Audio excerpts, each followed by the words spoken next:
You are listening to The Vocal Technologist. Spoken tech for your ears. All right, let's jump right in. We've got some really fascinating material today looking at how work and building products are changing fast, especially with AI, but also some, timeless ideas about design and just connecting with people. Yeah, exactly. And our goal today is to really pull out the key nuggets for you, the surprising bits, the crucial takeaways from all this, give you a quick but thorough grasp of these shifts without getting bogged down. Okay, so let's kick things off with that first big theme. Yeah. How AI is just, fundamentally reshaping how we work, how we build things. I was really struck by the change in timelines, idea to revenue, especially for startups. Oh, absolutely. What working even means is shifting in this era of AI apps. You see these AI native startups hitting revenue milestones. We're talking median annual recurring revenue, the ARR. The predictable subscription income. Exactly. And they're hitting benchmarks way faster than pre-AI companies. It's not just a little faster. It's a whole different ballgame. It suggests, if you're not delivering value instantly using flexible pricing, you might be using an outdated playbook. An outdated playbook, yeah. Speed, retention, just getting stuff out there. That's the core differentiator now. It really is. Speed, keeping customers engaged, and the sheer velocity of product development. Those are critical. That idea, instant value, really changes things. Yeah. So if AI is doing more, how does that impact individual roles, like product managers? We've heard about this unimpactful PM challenge. Spot on. With AI potentially reducing the need for just sheer numbers of people, CEOs want faster, clearer results from product leaders. Product managers need to be sort of architects of these AI-boosted workflows, not just managing features. Architects, I like that. So their impact is less about what they ship and more about how they leverage AI to change the process itself. Precisely.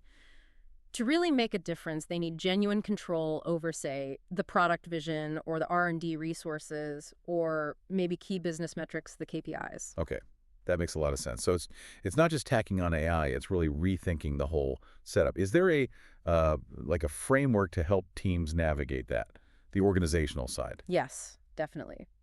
Thinking about the bigger organizational picture, there is a useful model focusing on 4 things: context, collaboration, intent, and investment. It really helps clarify how teams align, what actions they take, where resources go. It's great for finding those gaps in shared understanding. Gaps in understanding, yeah, I can see that. And it helps build models that last, beyond just the next planning cycle. Often it's not lack of talent, but misalignment on these pillars. That's a helpful way to look at team effectiveness. Okay, so switching gears a bit. If AI handles more tasks, what about the design side? What are the specific challenges there? Well, a big one is designing intuitive ways for people to manage these AI agents. We're seeing these agent management interface patterns emerge, basically blueprints for how users launch, guide, and monitor these somewhat autonomous AI helpers.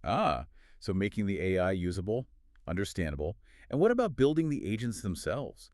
Building agentic AI? Any core ideas there? Yeah, drawing from places like Anthropic, the focus seems to be on simplicity, transparency, and making sure the agent and the computer interfaces work reliably together. There's also this comparison between, structured workflows for predictable tasks. Right, like filling out a form or something. Exactly. Versus more dynamic agents that can adapt, which are better for, say, law, finance, or more general-purpose tools where things aren't always the same. And this connects to creating intelligent products. It's about blending predictable, deterministic systems with AI's probabilistic reasoning and its ability to learn and guess. So mixing rules with intelligent guessing. Sort of. And treating that probabilistic side not as some fancy add-on, but as essential for creating genuinely useful adaptive products. Makes sense. Moving from rigid to flexible, which actually brings up a broader point about building robust systems generally, right? Especially if we're delegating more to AI. That's where Poka-yoke, the Japanese design idea, seems really relevant now. Absolutely. Poka-yoke is all about designing systems to prevent errors in the first place, designing them out instead of just blaming the user when something goes wrong. It's a mindset shift that's pretty crucial when you're working with powerful but sometimes unpredictable AI. Designing out the error. I like that.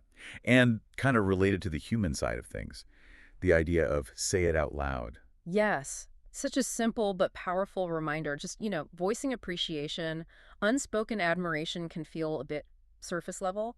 But actually saying it, even if it's overheard, builds trust, makes people feel valued, and genuinely inspires them. It's easy to forget to do that sometimes. Totally.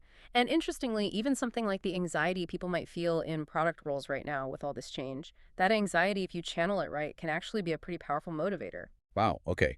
So we've covered quite a bit today, from how AI is changing business models and product leadership, to the nitty-gritty of designing AI interfaces and these really fundamental ideas about preventing errors and, well, human connection. Which really leads to a final thought maybe for you listening. How might these different insights, whether it's the speed of AI or the power of clear communication, thoughtful design, maybe even using that anxiety, how might that reshape your own approach to solving problems or working with others in whatever you do?